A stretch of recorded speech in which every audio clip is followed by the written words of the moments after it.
So this one will be about quality in software development. So I'm not going to talk you about I'm not going to teach you any algorithms. We're not going to discuss how to write code, how to design code, but we will talk about how to make your projects look better and work better and how to protect you against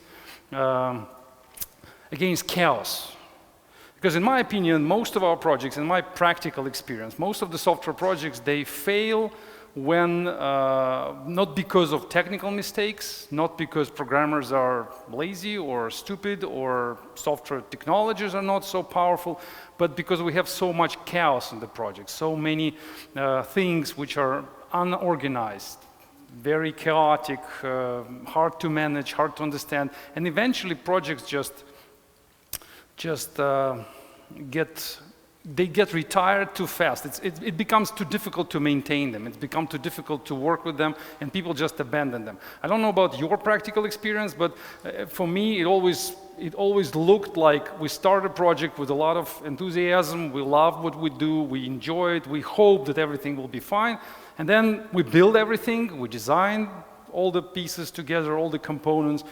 And then eventually we start making changes to them, we start maintaining them, we improve them, and then they become less and less understandable by us. We don't know what is going on inside, and then we lose the interest in maintaining them, and then eventually we decide to move to another project, to start a new one, because this one is too old, too big, and too difficult to work with.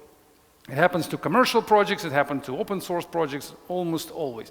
And I think there is a recipe for this disaster, against this disaster. We can control quality much better than we usually do. There will be no slides. I'm not gonna teach you slides, I will show you the code. So we will do a lot of live coding. Not actually coding, I will just show you by example, file by file, and we will discuss how in my previous projects, how I designed the quality control mechanisms in there.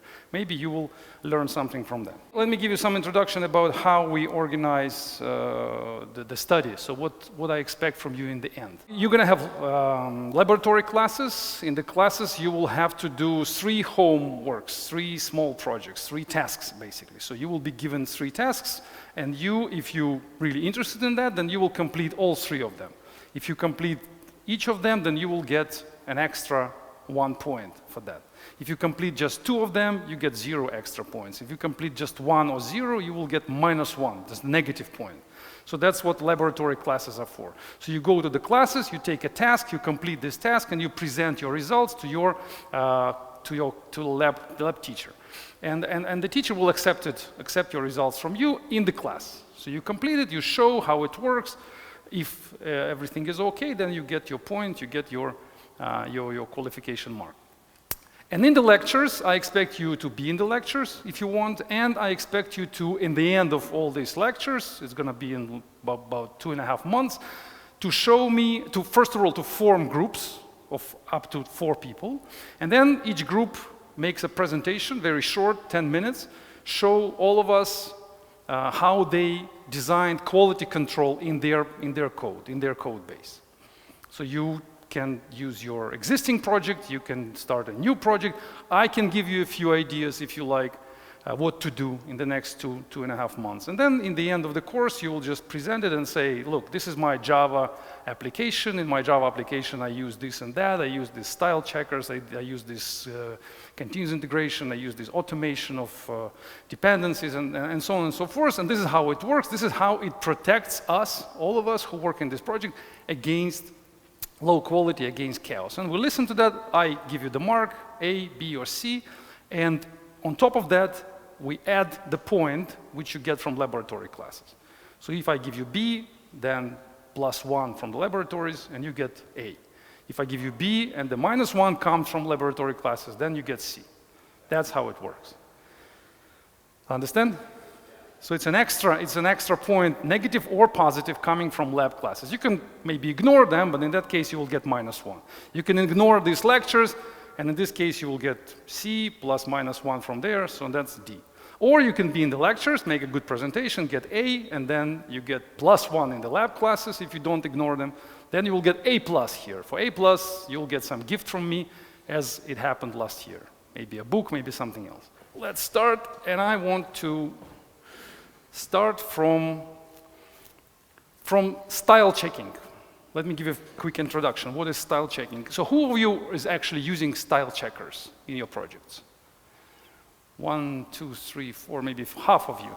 Okay, what is style checking? When you write the code, no matter what programming languages you're using, Java, JavaScript, or whatever, or maybe even Bash, then there are good ways of writing code, and there are bad ways.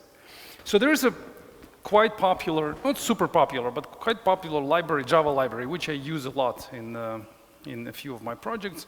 You see there are just 300 stars. And let's take a look at the code, which is written in Java. So that's Java code. But the style of this code is questionable, to say the least. Look at this formatting of Java code. So they start the block try. Then they go, where is it? Yeah, there. Then they start the block try. Then they define 2 variables. Then they start the if. Then they define another variable, then another one. And then for some reason, the if is shifted left to the position of the try. And then they open this, and then this statement is shifted right to the position of the, I don't know, for how many indentation jumps. Then they go left. Then they stay at the same level. Then they close like this. So they jump left and right. And this is probably not the worst example. I'll show you something else also in this code, which was really hard to understand. For example, here, they start the while, and then again, for some reason, the next statement goes left. And then again, and then they shift right. And then again, look at this. The statement is here, and then if goes to the left. And then again to the right, and then throw. So for people who read this, look at this closing brackets. So we close it here, and then what is this? It's even hard to understand what is the block that you're closing with this bracket. And so on and so forth. The entire code base, look at this. It goes in a completely opposite direction from what I would expect it to go. So I would expect a statement, and then closing the bracket, and then else, and then closing again. So this is just weird. This is styled. It's not about functionality. The code which you see on the screen works perfectly. The library, I'm using it. It's completely workable library. What it does, it makes an SSH connection, the shell connection, encrypted connection from one server to another, and it works all right. But how these people understand, for example, look at this. So how these people understand this code and how hard it will be, yeah.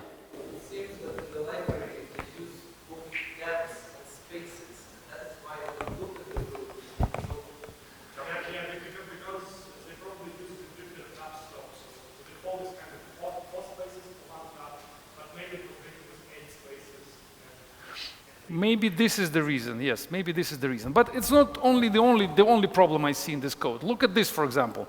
They sometimes look at this statement. They say, if not acceptable, then open the square brackets, then close the square brackets, and then they do the continue. This is one style of formatting the code. And look at the code which stays on this line. Just 3 lines next to this, just close to this. Why in this case they don't open these brackets, the parentheses, and they don't close it? Why? Well, this syntax is valid because you know if the statement is single one, if it goes right after the if, then you probably don't need this curled brackets, the parentheses. You can just say string plus equals whatever. The same you can do here. So why this inconsistency exists in the code? It's pretty weird for people who read the code, because when I read, I expect some uniformity, like some similarities in the way the code is formatted. But not here. Here we have different styles of formatting the code, probably because different people were writing the code. That's why the same for the tabs and the spaces. So probably the person who added this line probably was not the same person which added this line. So there are two different people who are editing this. We can check that actually. You know how to do it, right? We can check who were the authors and why this problem is here. So if we scroll down, then, but no, it's the same person. It's the same guy. Look, the same person wrote this stuff. The same person wrote this stuff. So maybe it's not about tabs and spaces. Let's check. Look, this is like boom, boom, boom, boom, spaces. Here, yeah, this is the tab. So you're right. But why the same person put the tab in here and spaces in here? There's no, I don't have any explanation for that. So the only explanation I have is negligence. So the person didn't care much about the style. The person just didn't care. And this careless attitude to the code turns me off as a potential contributor to the code. So I don't want to contribute to this kind of code base because it just looks dirty to me, even though it works. Even though it may be, not maybe, but for sure it does what it does. But it's not clean, to say the least. Or for example, another example I can give you. Look, I'm just looking at the code right now, so I can show you. Look, here, they say in kex equals to false. You see this statement? And there is no space between the equal sign, before and the after equal signs. And then right next to that, we have a different style of writing this statement. So it's also the assignment of the value to the variable. But for some reason, they put the spaces around the equal mark. And here they don't. And here they, look at this. But okay, I can agree here that this probably one person did that and another person did that. But why that person who was doing this 4 years ago, he or she, I don't know who it was, but opened this file and right next to this line, wrote this line. So how that behavior can be justified psychologically? If you see that this line, the first one, the line stays here, and it's written without, in certain style. The line is written using certain style of programming, and they write it this way. But if you can look at this, it's even more fun. It's the same person 4 years ago. So this, who was that? From China, some guy, Yu Xin. So this Yu Xin wrote this line in one style, and exactly next line using a different style of equation. This is just negligence. It's just the wrong attitude to the way you write code. Some people don't care. Some people don't pay attention. But in order to protect your code base from that kind of people, who may potentially be good programmers, they may be really good algorithm designers, they could be very smart people, but they don't care about style, but you do care. Why do you care? Because you don't want to turn off people who also care. So like I gave you an example, if I potentially a Java contributor to this code base and I would like to contribute to make some changes, I will not do that. Why? Because the style is extremely wrong for me. So I will not get any pleasure in modifying this code base. So for me, it will be only hard work. I can't do that. Of course, if somebody pay me for that, then I can open this file, okay, make some changes, and fix some bugs, but only for money, because I will have no pleasure, no fun of editing that kind of code base. You don't want to do that with your code base. You want your code base to look attractive to developers. So you need one style. You need one style in your code base so that always, for example, you use this way of formatting variable assignments. Not with an extra space, not with two spaces around this equation symbol, not without the spaces, but always like this. How do you enforce this? How do you make this happen? You use style checkers. So style checker is a simple software tool which you run usually from the command line, and you ask this tool to go through your code and tell you which formatting mistakes you make. For example, if we run this tool, one of those tools for that kind of code, then we will see how many problems this tool may find. A lot. So one of the most popular tools for that style checking, for example, for Java, it's check style.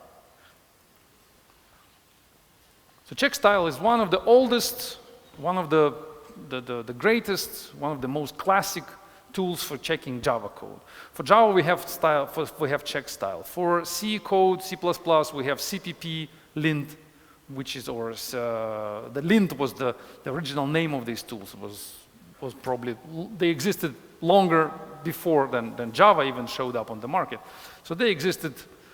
People were concerned about this problem for many years. So you configure this tool in your project. When you start designing your project, when you start writing the first line in your code base, you first configure your style checker. That's how I do it. So you configure it, and then when you contribute to the code more and more, you add more and more files, your style checker will catch you and will stop you from making mistakes. I can show you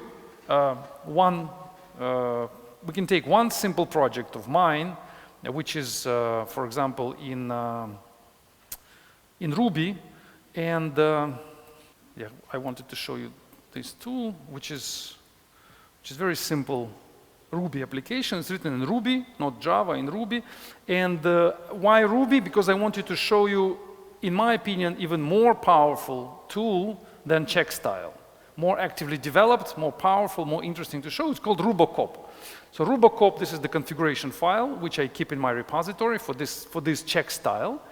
And this Rubocop is the tool which I run from command line, and it shows, but I also run it from GitHub Action. So every time I build the project, we can show to here, and we will see what is the output of this tool. But probably I'll share my screen with you. It will be easier. Okay, so let's take some sample piece of Ruby code inside this tool, which looks like this. You don't need to know Ruby to understand what's inside, but we can try to make the mistake of that kind we saw before. So here, for example, we say size plus equals to 180. So let's put, yeah, and before we do anything, let's run this tool and see what it says. So Rubocop, like I promised you, it's a command line tool, which is called style checker. So it goes through all the files in the project. There's 36 files, and it says ... each dot goes for the file. So it's all green. So it says we have no offenses. They call offenses. So each offense is like an offense to the style which we use. So let's make a change. Let's go to the file and write it like this. So for example, okay, maybe that's ridiculous. So let's write it like this. So let's say I'm a programmer, so I add this line, and let's ask Rubocop to check the files again. So I hope it will complain. You see it complain, and it says here the file, the C means the completion, so complain. So they say surrounding space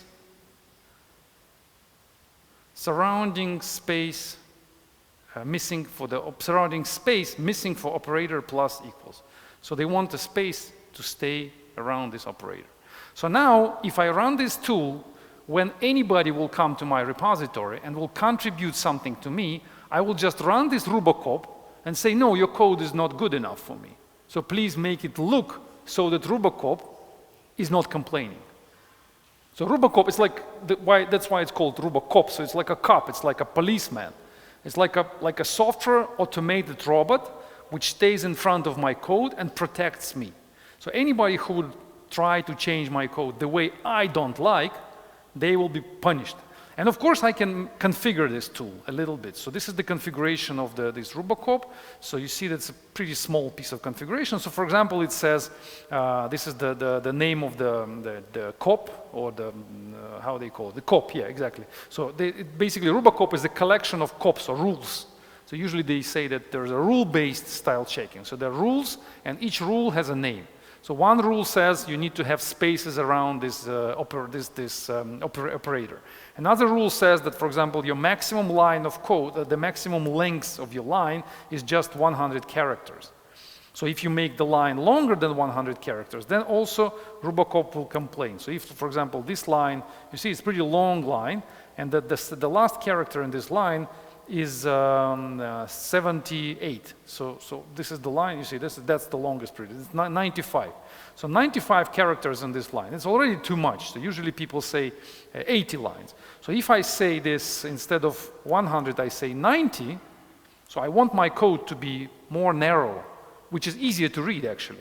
So then Rubocop will probably complain about a lot of lines in my code base, in my current code base. You see how many complaints are there, how many offenses, as they call it, how many problems are out there, if I make it 90.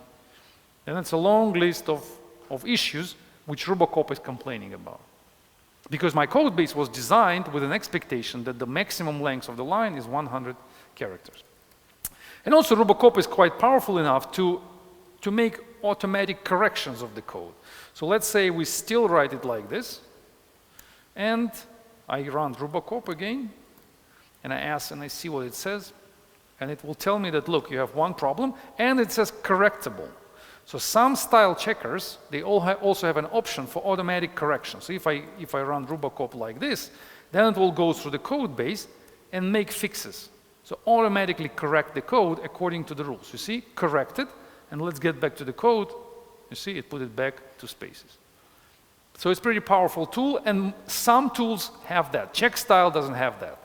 So checkstyle will not correct you at all. So for Java, checkstyle will only complain, and you have to manually go through the code and make the corrections. Rubocop is powerful enough to help you out. And it's actually it helps me a lot. So if I go to another project of mine, which is quite old, you will see, I'll show you something interesting here. So this is another Ruby project of mine, which is, I'll show you the version. Each style checker, they have versions, and they grow. So the style checker, which was designed 10 years ago, is not the same, not exactly the same style checker, which has the same name, but in a higher version. So if you take Rubocop of the older version and compare with the Rubocop of the current version, then probably the current Rubocop will find way more bugs than the older version. So take a look at this project I'm showing you now. This is the version of Rubocop, 0.62.0. In the previous project which I showed you, the version of Rubocop was 1.32.0. So it's much, this is the current, this is probably one of the latest versions. That was released probably a few weeks ago. This version was released probably a few years ago. So if I decide to, because this project, I didn't touch this project for a few years for sure. I designed it 2 years ago or 3 years ago. It was fine at that time. The Rubocop was the latest. I cleaned up my code. It looked perfect at that time. Now, if I upgrade it, if I use the latest version like this, then I go here and, hold on, let's put it back. This is the version we have. Let's run Rubocop and see what it says. Probably, I hope, it will not complain. This is just warnings. And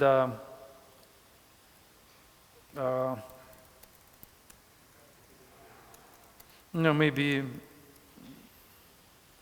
let's refresh to make sure that we have the current Rubocop in here.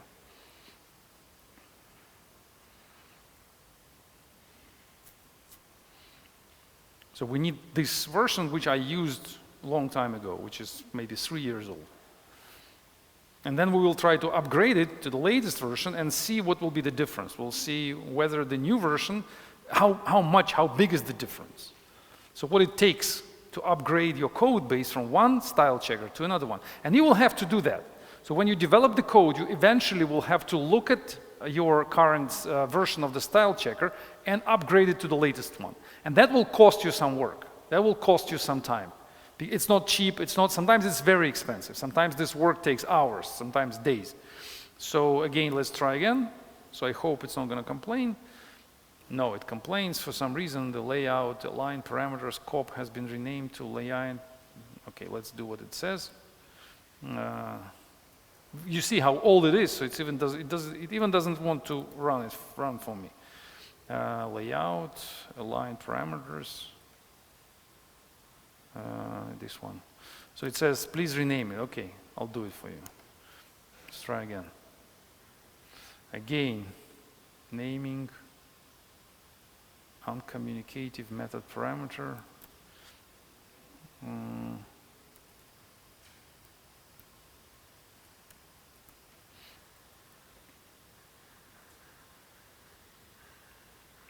Not clean. I don't know what's going on. Let me check. Maybe. I don't know. You see how old it is, so it even doesn't work for.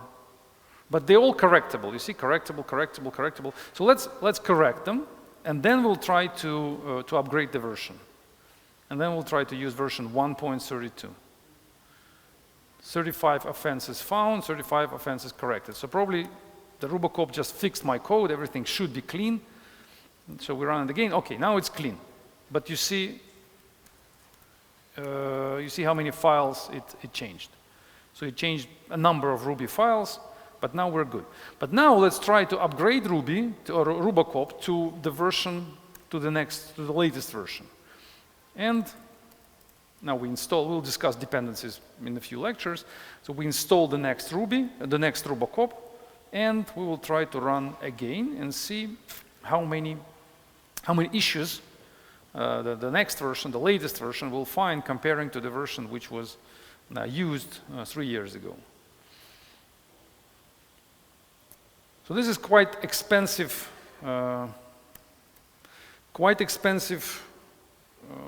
piece of work when you move. Probably. Okay, my bad. So I was showing you. So because when I run Rubocop, I run the system, the Rubocop installed in the system, not in the project. So I should do it differently. So let's get back to the original version and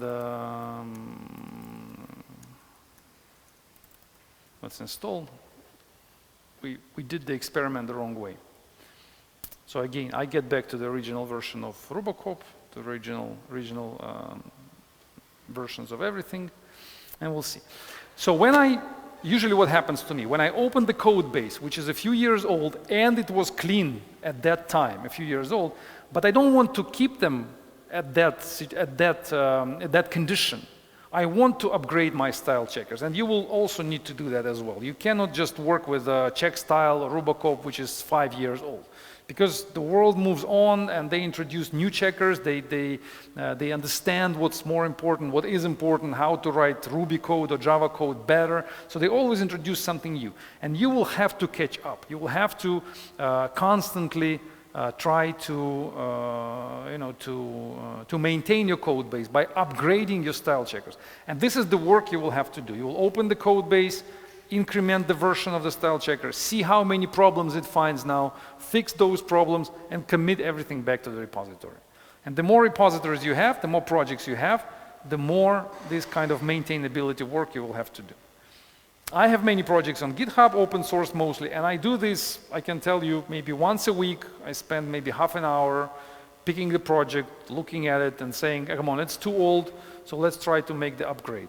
So I increase the version, and I do the cleanup. I clean up the code, fixing here and there. So that's style checker. If you use, that's my point, the most important point. The stronger the style checker, the more problems it can find, the more wrongly written code it can reject, the higher will be the quality in your code base. So you have to aim for strict style checking. Because some people, what I'm saying is a bit controversial, because I know people who write professionally code, for 10 years, for 15 years, and they make money writing code, and they say that style checking is a bad idea. So they say that every programmer has the right to write the code the way they want. So by style checking, by introducing style checking in the repository, by forcing programmers to write code the way you want, the way the architect of the project wants, you remove the freedom from them, and then you make their life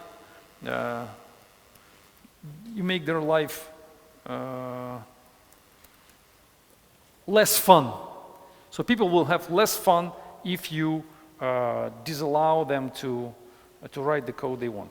So again, get back to our experiment. So this is the old Rubocop. This is the version 0.32. Now I upgrade this version to, sorry, it was 0.62. Now I upgrade it to 1.32. Then I do install. It puts the latest version into the repository. Sorry.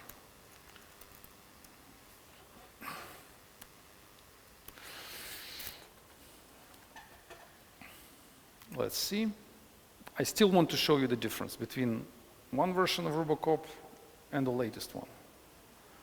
But again, we are very lucky in this case because Rubocop allows automatic correction. But imagine a large Java project which you see, in this case we upgrade, and remember I did these modifications, so it complains about the configuration. It says that now something moved forward, so you need to rename something in your configuration file, and then it will show probably that 35 or something complaints about different things which they previously tolerated. The previous version of Rubocop tolerated those style. Now they don't tolerate it. They demand you to improve it. So let's finish this. We have 5 minutes break. So my point is that the stronger your style checker, the better for you. So don't listen to those who will tell you that we need to give programmers the freedom, because the freedom will give you what I showed you before in those Java projects. Everything will be like this. And eventually, because of low quality of code, everybody will turn away from your project, will walk away, and nobody will want to maintain it.